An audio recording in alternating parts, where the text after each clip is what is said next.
అందరికీ నమస్కారం. ఈరోజు దేశవ్యాప్తంగా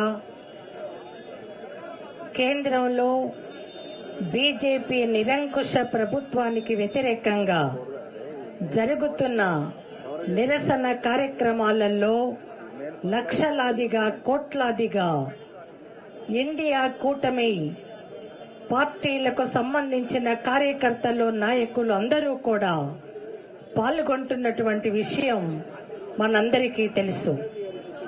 హైదరాబాద్లో కూడా ఈ కార్యక్రమాన్ని విజయవంతంగా నిర్వహించటంలో భాగస్వాములైన అందరికీ భారత కమ్యూనిస్టు పార్టీ తరఫున నా హృదయపూర్వక శుభాకాంక్షలు తెలియజేస్తున్నాను.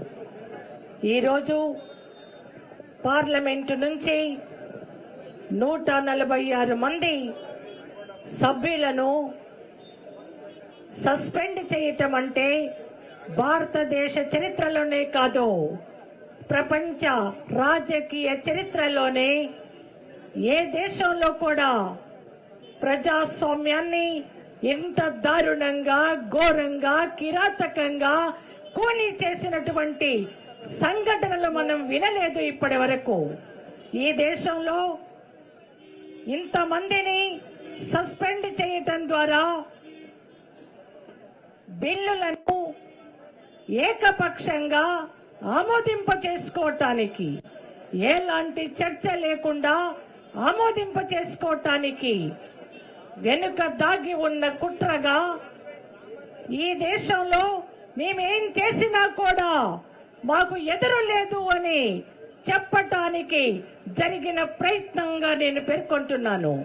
ఇది సహించమని ఖబర్దార్ మోడీ, ఖబర్దార్ అమిత్ షా. ఈ దేశంలో అనేక సంవత్సరాలుగా దేశ స్వాతంత్ర్యం కోసం పోరాడిన ప్రజల వారసత్వం ప్రజాస్వామ్యాన్ని కాపాడుకోవటం.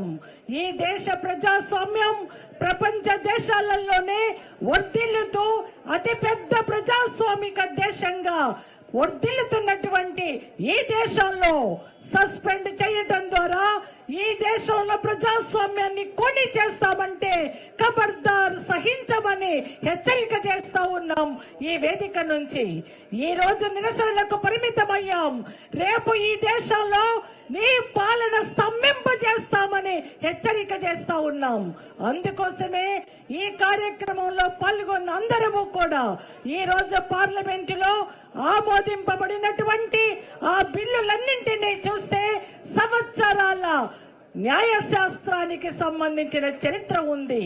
దానికి సంబంధించిన పూర్తి వివరాలు, చర్చలు పార్లమెంటులో జరగకుండానే ఏకపక్షంగా ఆమోదింపజేసుకున్న మోడీ, అమిత్ షాకు పార్లమెంటు భవనాన్ని రక్షించే చేత కాలేదాన్ని అడుగుతా ఉన్నాను.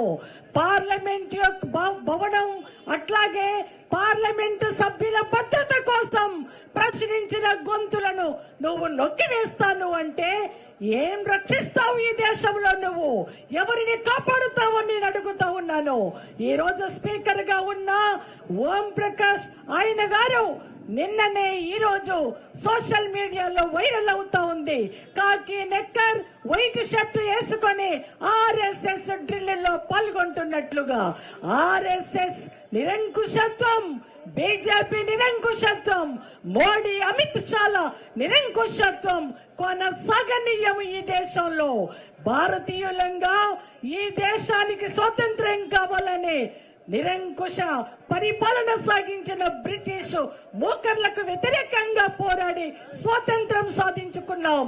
ఈ దేశంలో ప్రజాస్వామ్యం వర్ధిల్లటానికి రాజ్యాంగబద్ధంగా ఎన్నికైన సభ్యులకు ప్రశ్నించే హక్కుని కాపాడుకోవటానికి ప్రజా ఉద్యమాలను విస్తృతపరుస్తాం.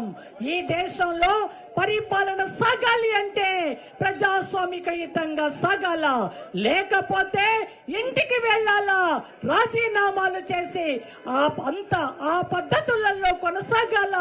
ఈ దేశంలో రాజకీయ వ్యవస్థ తప్ప మరొకటి కాదు అన్నది అర్థం చేయించటానికి ఈ దేశ ప్రజలందరినీ సమాయత్తం చేయటంలో ఇండియా కూటమి విజయవంతం కావడానికి ప్రతి ఒక్కళ్ళం కంకణం కట్టుకుందామని ఈ సందర్భంగా సస్పెండ్ చేసిన సభ్యులందరి సస్పెన్షన్ ఎత్తివేయాలి అని, లేకపోతే ప్రజా ఉద్యమాలను పోరాటాలను ఉధృతం చేస్తామని హెచ్చరిక చేస్తూ ముగిస్తాను.